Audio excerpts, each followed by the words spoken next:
Hello everyone, क्या हाल चाल, कैसे हैं बच्चे? सब बढ़िया। और सुनाओ क्या हाल चाल। तो स्वागत करता हूं मैं आपके प्यारे से प्लेटफॉर्म बोर्ड विथ। मेरा नाम है खड़ा प्रताप और आज की क्लास में हम वाच का पोस्टमार्टम करने वाला। जैसे कि तुम्हें पता है कि वाच एक नया टॉपिक है और इस बार तुम्हारे हिंदी के सिलेबस में नया जुड़ा है, तो तुम्हें इसे पढ़ने में काफ़ी समस्या हो रही होगी। तो तुमने अगर अब तक नहीं पढ़ा है कुछ भी, तो तुम्हारा भाई तुम्हारे साथ खड़ा है, क्योंकि यहाँ पे रटना मना है। वाच की जो स्टार्टिंग करने से पहले मैं आपको बता देना चाहता हूँ कि देखो भाई, आपको वाच केवल उतना ही पढ़ना जितना कि आपके बोर्ड एग्जाम के अंदर पूछा जाए, क्योंकि भाई ना तो तुम्हें टीचर बनना है और ना ही पीएचडी करनी है।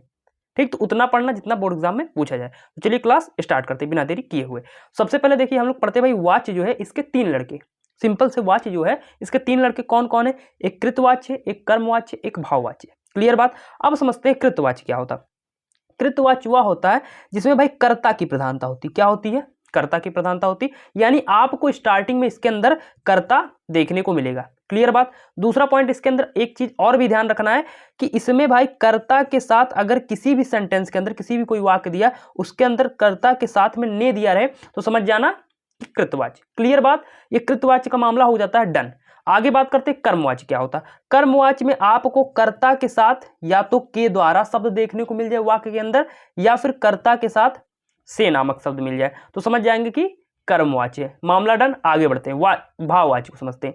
तो भाववाच क्या कहता है कि अगर आपको कर्ता देता है और वाक्य में आपको नहीं देता, कर्ता के साथ नहीं देता है, तो समझ जाएंगे कि वो भाववाच है। या फिर कर्ता के साथ से दे देता है, ध्यान समझना, कर्ता के साथ से देता है और प्लस में नहीं भी रहता, तो समझ जाएंगे कि वो सेंटेंस भाववाचक है। क्लियर बात। या फिर कभी कभी ये कुछ सब जगहों में भविष्य में जाकर बातें करता है, उसको मैं अभी बताऊंगा जब एग्जाम्पल्स कराऊंगा। क्लियर बात। अच्छा, तो इतनी चीज समझ जाते हैं। तो कभी कभी डाउट आता है कि भाई आपने तो बताया कि कर्ता के साथ जब से रहेगा तो कर्मवाच रहेगा, फिर आप कह रहे हो कि कर्ता के साथ जब से रहेगा तो भाववाची भी रहेगा। तो मेरे भाई सुनो, जब कर्ता के साथ से है केवल तो कर्मवाची, लेकिन जब कर्ता के साथ से तो है लेकिन प्लस में नहीं भी है, तब वो क्या होगा? भाववाच। तो यहां से भाववाच पूरा का पूरा फिनिश हो जाता है। अब बात करते हैं क्वेश्चन आपके बोर्ड एग्जाम में कैसे पूछ रहा है, क्योंकि जब हम क्वेश्चन को जानेंगे नहीं तो कैसे करेंगे। तो देखिए, आपके बोर्ड एग्जाम में क्वेश्चन ऐसे पूछता है कि कोई सेंटेंस दे देगा, कहेगा बताओ कि ये कौन सा वाच। क्लियर बात। या फिर कोई सेंटेंस दे देगा, कहेगा इसे कृतवाच्य में चेंज करो, कर्मवाच्य में चेंज करो, या फिर भाववाच्य में चेंज करो। तो आप समझ गए कि क्वेश्चन किस प्रकार से पूछता है। अब क्वेश्चन भी जरा देख लेते हैं तो समझते हैं भाई। तो सबसे पहला क्वेश्चन आपके सामने रहा ये, क्या कि अध्यापक द्वारा कक्षा का जायजा लिया गया। पूछ रहा आपसे कि बताओ कौन सा वाच्य होगा। क्लियर बात। तो आपको देखिए, मैंने पहले ही बता दिया कि जहां पे कर्ता के साथ के द्वारा रहे, बोलो कौन सा वाच्य? आप कहोगे कर्मवाच्य। तो आपको डिट्टो यहीं से देखना कि भाई जहां द्वारा दिखे वहां पे कर्मवाच्य मारना, तो ऑप्शन बी राइट ऑप्शन हो जाएगा। क्लियर बात। आगे बढ़ते हैं। दूसरा क्वेश्चन, अशोक ने विश्व शांति का संदेश दिया। तो यहां पे क्वेश्चन में पूछ रहा कि बताओ कि कौन सा वाच्य है ये। तो आप कहेंगे कि यहाँ पे तो भाई मेरे कर्ता के साथ अगर तुमको ने दिख जाए शब्द तो समझ जाना कि वो कृतवाच्य। क्लियर। तो आप कहोगे यहाँ पे क्या आ गया? ऑप्शन सी राइट ऑप्शन हो जाएगा, कृतवाच्य। तीसरा क्वेश्चन देखते हैं, अवनी चाय बना रही है। पूछ रहा, चार ऑप्शन आपके सामने देखने को मिल रहा है, पूछ रहा बताओ कौन सा वाच्य है ये। तो यहाँ पे जब आप देखते हैं तो डायरेक्ट मैंने क्या कहा, या तो आपको कर्ता के साथ ने देखने को मिले या तो डायरेक्ट कर्ता देखने को मिले, तो कृतवाच्य हो जाता है। तो आप कहोगे यहाँ पे कृतवाच्य आ गया, अवनी चाय बना रही है। आगे देखते हैं चौथा क्वेश्चन, बीमारी के कारण उससे उठा नहीं जा सकता। तो मैंने कहा कि जिस क्वेश्चन के अंदर आपको नहीं दिख जाए समझ जाना कि भाववाच्य है। तो आपने देखा नहीं दिख गया तो आप कहोगे भाववाच्य, डायरेक्ट रटना मना है यहाँ पे। क्लियर बात, समझ गए। आगे बढ़ते हैं। तो ये रहा भाई क्वेश्चन, आपको दिया वाच्य पूछ लिया। अब क्वेश्चन आपको देगा, वहां पूछेगा इसको कृतवाच्य में चेंज करो। जैसे कि यहाँ पे एक सेंटेंस दे दिया, कहा कि इसको कृत में वाच्य में बदलो।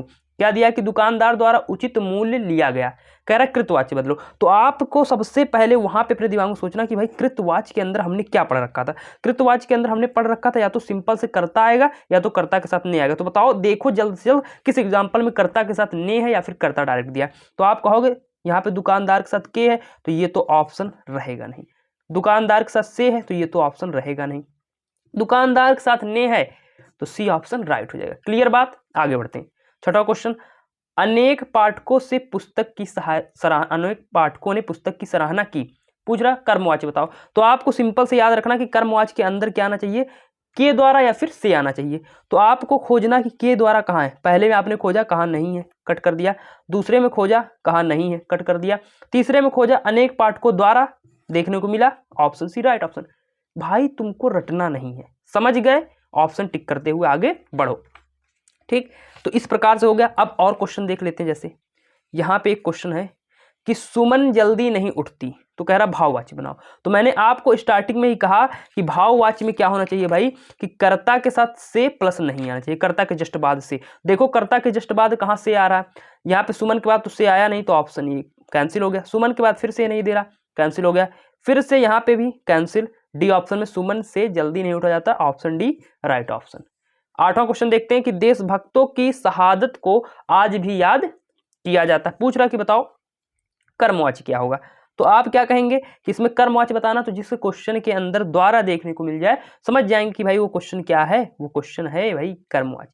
तो आप देखेंगे भाई देशभक्तों द्वारा, आपने देखा ऑप्शन ए राइट ऑप्शन। ठीक है, तो आपको रटने की बिल्कुल भी जरूरत नहीं पड़ेगी। इस प्रकार से अगर आप समझेंगे, अगर आप इसी प्रकार की और क्लासेस चाहते तो भाई मेरे इसी प्रकार से मैंने रस, छंद, अलंकार, ये पूरा का पूरा इसी तरीके से काफ़ी अच्छे तरीके से क्लियर कर रखा। अगर उस वीडियो को आपने नहीं जाके देखा तो उस वीडियो को जरूर जाके देखें, मैंने हिंदी की प्लेलिस्ट क्लास 10th के नाम से बना रखी है।